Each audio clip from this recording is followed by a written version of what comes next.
Welcome back. Pokemon Go leapt onto the scene just last month, garnering well over 100 million downloads since its launch in early July. One of the reasons for its huge success is that it merges the real and virtual world, opening up a whole new business model and highlighting the business potential for virtual and augmented reality, a market which Goldman Sachs estimates will be worth just over $150 billion by the year 2022. Well, joining us to tell us a little bit more about this opportunity and maybe find a few Pokemons here in studio is Stephen Ambrose, who's the Chief Executive of Strategy Works, and Jan Vermeulen, Senior Journalist at My Broadband. Gentlemen, so good to have you both with us here today. Good, thanks for having us on. Let's pick up with Pokemon Go and this fad and this craze. Clearly, Pokemon itself as an institution and even with regard to the game is nothing new on the market from what I understand, but it's the augmented reality that makes it, have a competitive edge. What's the difference here between virtual reality and augmented reality, and does it really matter in the case of Pokemon? Well, absolutely. Virtual reality immerses you, the viewer, the participant, in a completely new world, wherever that world may be. It may be riding the rapids, traveling to space. But the fact is, virtual reality is all-encompassing and it involves you 100% in a new experience and a new environment.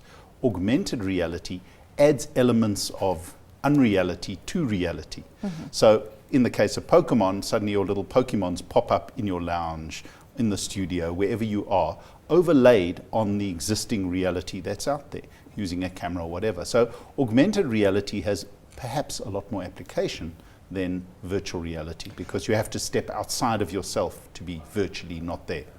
And to just pick up on what you said about this augmented reality boosting the Pokemon Go craze, I actually disagree with that, because the augmented reality aspect of the Pokemon Go game is actually something you can disable. And if you get serious about the game, you do disable it. So what's catapulted the game into the success that it's become has very little to do with the augmented reality aspect of it. It just has to do with the gameplay and with the fact that it's Pokemon. But what it has done successfully is it's kickstarted conversations around augmented reality and virtual reality as potential business investments, and it's really started like this whole fresh look at the technology from a business perspective that maybe wasn't there before. So then where does the opportunity lie then from a business perspective to engage in augmented reality and really make a significant profit out of it, even if it doesn't take you to the next level of Pokemon Go?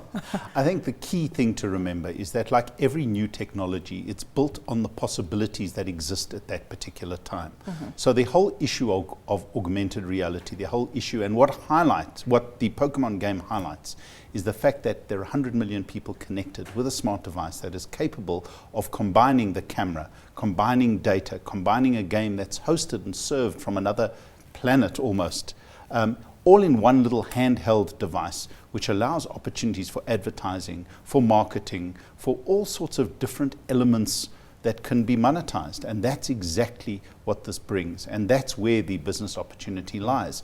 Not so much in augmented reality as its own platform, but what it can add to other platforms and what it can bring to various other models or business models in that regard. In Pokemon Go's case specifically, there's been a deal between McDonald's and the creators of Pokemon Go in Japan. So every McDonald's in Japan will get a Pokestop or a gym, and so the idea then is that Pokemon Go players will be attracted to these points and play at McDonald's, and then hopefully spend some money at McDonald's for coffee or McFlurries or whatever the case might be. Here's the interesting stat. They had a 27% increase in turnover for the few weeks that they've been live on the Pokemon Go platform. So it shows it works. In terms of augmented reality itself, though, what probably the biggest player in the space at the moment, or the person or the company generating the most business interest at the moment, from a broad audience perspective, I should qualify this properly, is Microsoft with its HoloLens. So, and Microsoft has been pushing HoloLens as an enterprise technology, trying to enable enterprises to pick up this technology and develop tools for it, because they're really trying to promote the HoloLens. So they want companies to develop computer-assisted design tools and all kinds of other tools that we've got currently develop interfaces for them that work in augmented reality because Microsoft believes that it's a boon to collaboration.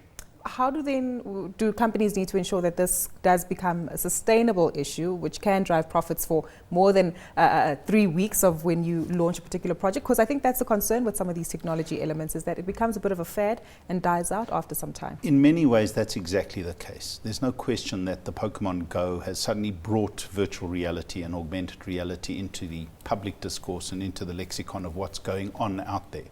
But most businesses will find that it's a lot harder to incorporate those elements into the everyday things that they do. But it's part of the whole drive to mobility. It's part of the whole drive to externalizing their operations in clever and intelligent ways. So, for example, a car company can use it to help diagnose issues by overlaying technical data over a motor that they're looking at. So you don't have to run back to your phone and look up something or get out a manual and look out something. By simply looking at an alternator, for example, it'll tell you which model it is, what could potentially be wrong. So it can create efficiencies, but that's going to take a while before these companies can build those into their processes in a way that makes financial sense. And a lot of companies are looking at it. And I think we're going to see an explosion of the overlay of data. And that's coming back to my original supposition, is that this is part of the mobile data revolution. Yeah. Simply by being connected and being able to overlay this information across the real world for museums, for example. So there are a lot of different ways that companies can find to enhance their operations, to enhance what they do, and to make what they do smarter and a lot more efficient. And that's where augmented reality is going to play an enormous part. And HoloLens, through Microsoft, is a perfect example of that. That's exactly the vision that they have. Yeah. And it's not so much a gaming vision, which is big. There's no question that gaming is huge. But from a pure business and from a pure sort of financial point of view, the overlay of data intelligently on the real world is a huge opportunity for most businesses to improve their operations and to make more money. Sounds like we're just touching the tip of the iceberg. Absolutely. Here. Gentlemen, unfortunately we have to leave it there for today. We've run out of time, but fantastic conversation, which I think will continue clearly into the future as it develops. But a big thank you to both Stephen Ambrose, who's the CEO of Strategy Works, and Jan Vermeulen, Senior Journalist at My Broadband. Well, that's how we wrap up our view of this week's edition of Finweek Money Matters. Be sure to join us again next week at the same time. And remember to go out and get your copy of the magazine, available in all good bookstores. That's how we wrap it up for this week, though. See you again next time.